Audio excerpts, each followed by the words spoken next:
Yes, dear students, we go for next type of problem on bars. So let us consider a problem. For the bar shown in the following figure, determine nodal displacements and support reactions using penalty method of handling boundary conditions. Take axial load P is equal to 60 kilonewton. Here important is that you have to observe at the problem. One bar of same cross sectional area and same material is given with two subsections, 150 mm one element, another 150 mm another element. This bar is subjected to a load P, and you can consider this is first node, second node and third node. Free end is not completely free, or it is not completely constrained. At node 1 you see it is completely constrained, but at node 3 it is not completely constrained or completely free. There is a wall here at 0.12 mm. So this is nothing but partially constrained. There is a partial constraint for the expansion of the bar at node 3. So in such problems, if it is asked by elimination method of handling boundary conditions, you have to solve this problem without considering the wall. Then if the displacement at Q3 is more than 0.12 mm allowed displacement, then you have to resolve the problem by considering the boundary condition at node 3 as 0.13. I'll repeat, if displacement at node 3 is more than 0.12 mm given displacement, then you have to resolve this problem considering this 0.12 as the Q3 value as a boundary condition. If the displacement at node 3 is less than 0.12 mm, then you need not worry about this wall and you have to stop. Whatever the value you get it Q3, that will be the final displacement. So if it is less than, no worry about the wall. If it is more than the given value 0.12, then you have to resolve. But in case of penalty approach method, here in this problem they are asked by penalty approach method. So this 0.12 mm is taken as A3. This is at 3, no? You have to take it as A3. That is important. So given data is there, L length of each elements are 150, area, Young's modulus, P are given. So first step you have to go for the drawing the finite element model of the given problem. You can do the discretization, first element, second element, nodes you can write it, and then you have to write the Q1, Q2, Q3 are the displacements. And next to go for the finding the element stiffness matrix K1 and K2, as usual you know it already. Then write the global stiffness matrix K is equal to K1 plus K2. Then you have to add them. You can just write 3.33 minus 3.33 minus 3.33 3.33 here. This is 0 as there is no combination of 1 and 3. Then this for this element 3.33, and from the K2 again 3.33, it will become 6.63. Adding, you are adding. So 2 is common in first element stiffness matrix and second element stiffness matrix. That's why second row second column you have to add it.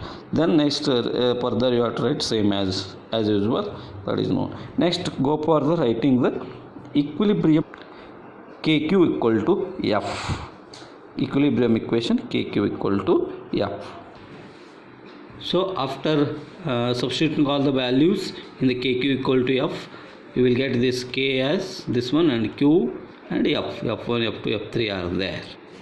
In penalty approach method, you know very well the K and F, that is stiffness, global stiffness matrix and load vector, are going to change in penalty approach method. What is the change? So let us write K later on. First let us write what is the load vector. F1 is node number 1 is fixed, that's why F1 plus CA1 you have to write. And similarly there is a given boundary condition at node 3. Fixed means it is a known boundary condition. Similarly the third node is partially fixed, there also there is a given boundary condition. So that's why F2 you have to write as it is and F3 plus CA3. So as I already told in the previous problem, okay, node 1 and 3 are fixed, completely fixed, and partially it is fixed. That means that's why you have to write CA1 here, CA3 here. Here there is no given boundary condition for node 2, that's why you have to write it as F2 only. What about A1? A1 is 0 because there is no allowed expansion at node 1. At node 3 there is an allowed expansion, 0.12 mm is allowed, that's why A3 you have to take 0.12 mm. This is a change, the rest of the things are same. Similarly load vector can be modified and written as F1 applied load 0, A1 is 0, so this term becomes 0. Then F2 the applied value at node 2, that bar is subjected to a load of P. P value is 60 kilonewton, 60,000 Newton I have written here. Here F3 at node 3 applied load is 0, that is F3 is 0. CA3, C is the value of stiffness of, then you have to calculate it from the stiffness matrix. Then A3 is 0.12. Then how to calculate stiffness of that I can find out here. See here, maximum of Kij, this one, maximum of Kij into 10 to the power 4. Okay, so therefore 6.65 into 10 to the power 5 into 10 to the power 4, that value. So you will get 10 to the power 9 final. So now coming to this problem, 0.66 into 10 to the power 9 I can write in, okay, then this you will get it. Then final load vector will become 0, 6000, 7.99 into 10 to the power 8, you will get it. Then equilibrium equation becomes, you have to add that C value for the first element K11 as well as for the third element, that is third row third column, that is K33, because two nodes are having a boundary conditions, okay, either completely constant or partially constant, but it is known boundary condition. You have to add the C value for K11 and K33, right? So K11 you are adding, K33 you are adding.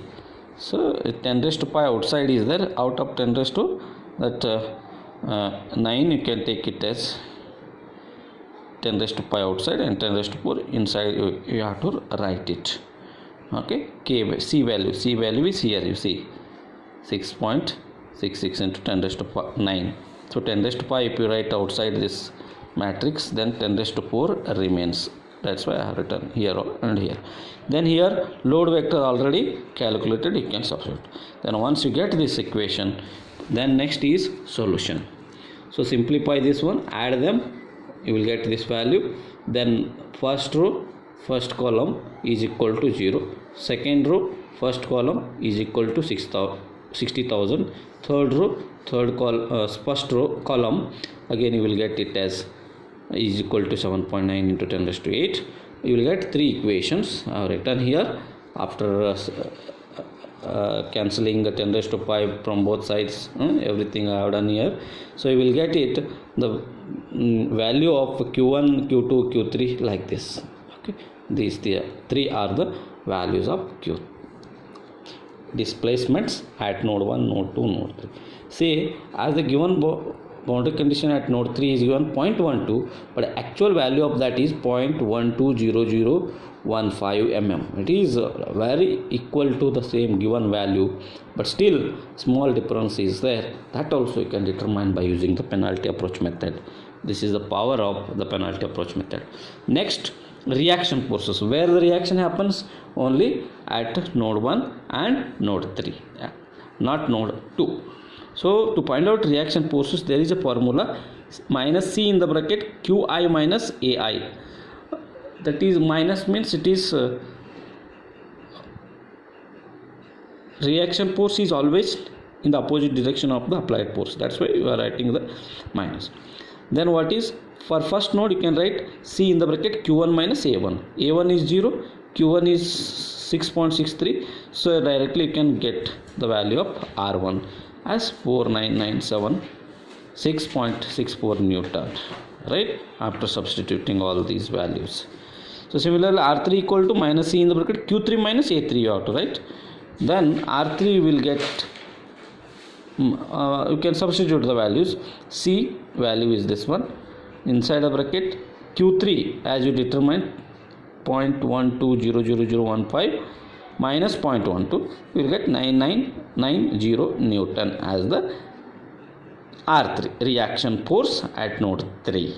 So like this you have to solve the problem, practice this, see the video, you will understand. If you have any doubt you can ask me. Thank you.